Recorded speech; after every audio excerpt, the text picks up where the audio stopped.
Felmont Eaves es el actual presidente de la Sociedad Americana de Cirugía Plástica Estética. Yo siempre digo que sería como el Obama en este momento para nosotros, los cirujanos plásticos. Es un honor tenerlo aquí. Es una persona que tiene una agenda muy ocupada y cuando yo lo invité a nuestra ciudad, a nuestro curso, a nuestro congreso, él todavía no era presidente. Cuando fue presidente le dije, doctor, sigue invitado, y me dijo, Lina, yo tengo reservada esa fecha desde hace más de 3 años, no le voy a quedar mal y voy a estar en Cali, y aquí está, y es un honor tenerlo ahora aquí. Patient safety is incredibly important, and it's one of the most fundamental things that now happening both within our societies, our medical societies, and within the U.S. government to promote improved patient safety. And I think there are several different parts. One is we have to, as physicians, have to train ourselves to do the very best that we can. 2, we have to transition to a culture where we really use the best evidence.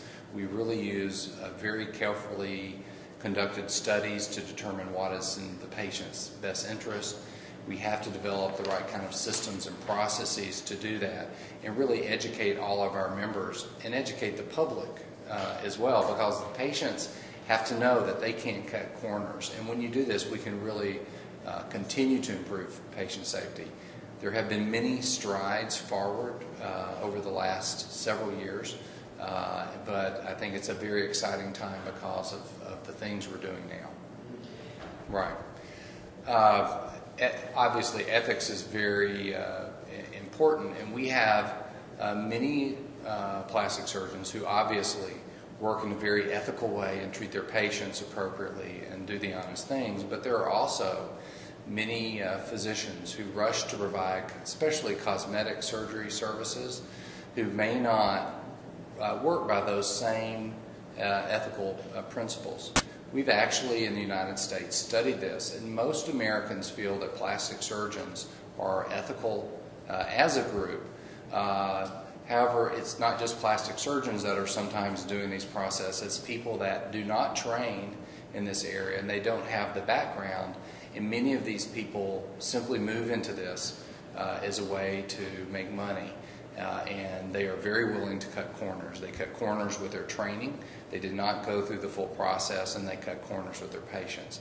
And when they do this, it hurts everyone. So board-certified plastic surgeons, members of the national societies like the National Society here in Columbia, have to continue to stand forward for those things ethically that are important and let the public know the difference. Latin America and American? There are some differences, but there is more that is the same. I think around the world, wherever you go, we're all human beings, and we all have a basic evolved desire to look a certain way, to look healthy, to look fit. And so we see many of the same things. In fact, of course, in the United States, we do have many patients from Latin America, from Central America, and Brazil especially. And in terms of like contouring of the abdomen and breast, the goals are often very much the same. So there are some subtleties. Sometimes patients in America, for instance, in breast surgery, may want a look that's slightly fuller in the breast, and in Central and South America, patient want a look that's more full in the buttock area. But we are seeing this change, interestingly.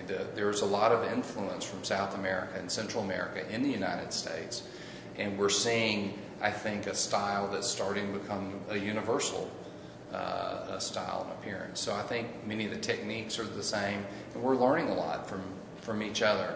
Our education is no longer in small groups. We don't stay just within our country. We travel and share with each other around the world, and that's a good thing. For us in the United States, regulation has been around for a long time and is actually becoming more intense. We're having more regulation. And actually, I think, although there are negative sides to that, most of us feel that this is actually important. For instance, in the United States, if you have a license to practice medicine, you can be any kind of doctor you want to be. You can be a heart doctor, pediatrician. You can do any of these things. And yet the training is not appropriate a lot of times to go in. I shouldn't be doing neurosurgery. I'm not a brain surgeon. It would be unethical for me to do that. I'm trained as a plastic surgeon. So we're starting to see some trends that perhaps some states are going to start limiting what people can do based on their training, which I think is actually probably a good idea. Regulation sometimes has some negatives, but it can also protect patients very much. Many states are looking at making sure when you operate that your operating center is certified, that it is inspected by the state, that you meet basic training requirements for all your staff, and that everybody is licensed within their state or their country to do that. Those are very important things. I think informed consent for the patient is also very important. It is there to protect the patient. It is something that guards them, like a policeman, to look over them and make sure someone is not taking advantage of them, and they're being honest and explaining them the risks so the patient can make a good decision. So the patient should want that. They should not see that as something in the way or an annoyance. It would be something that they look at, because they need to ask questions too. They need to ask, who's my surgeon? Are they trained? Who's actually going to be in the operating room with me? Is this person, or is this operating room certified? Who's going to be doing my anesthesia? What complications could happen, so that I can really make a good decision. Is this the right thing for me? So it's very important. I would hope that patients here in Columbia will embrace that as something that's there for them.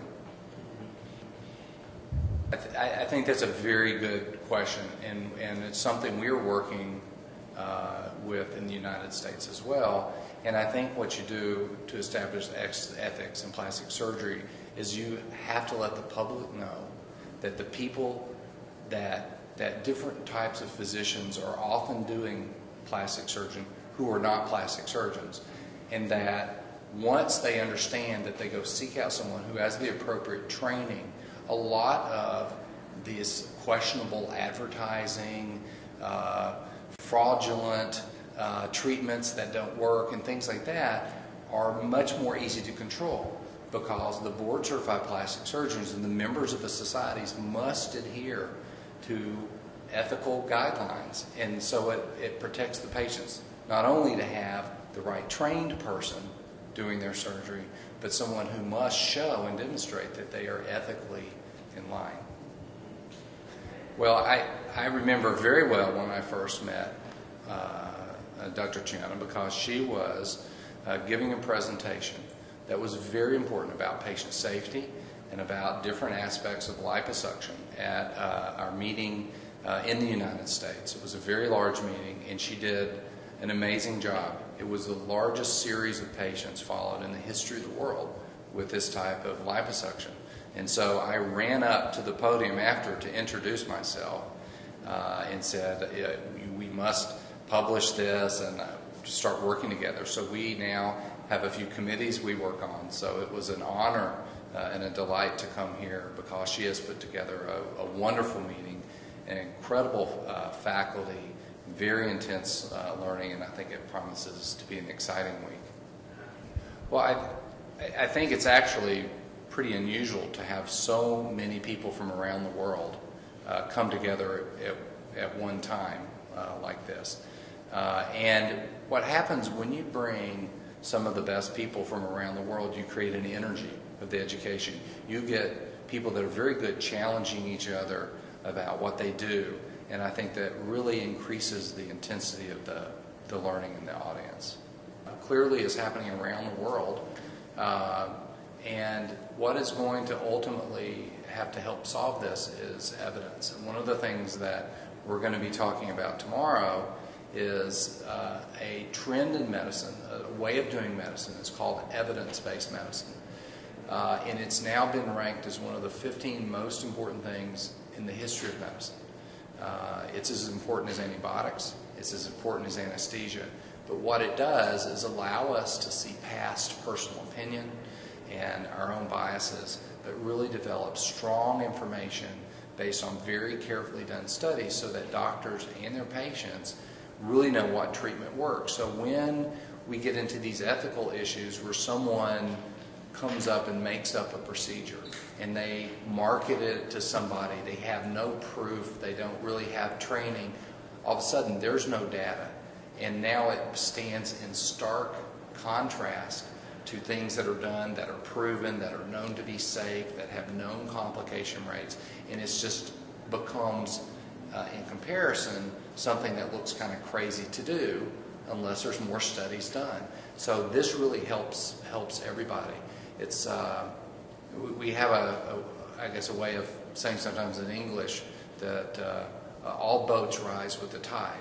So if you start increasing the level of ethics, and patients start requesting more information and better data, and surgeons start demanding that companies provide better data, everything has to float up together, and that's good for patients, and that's very important for patient safety.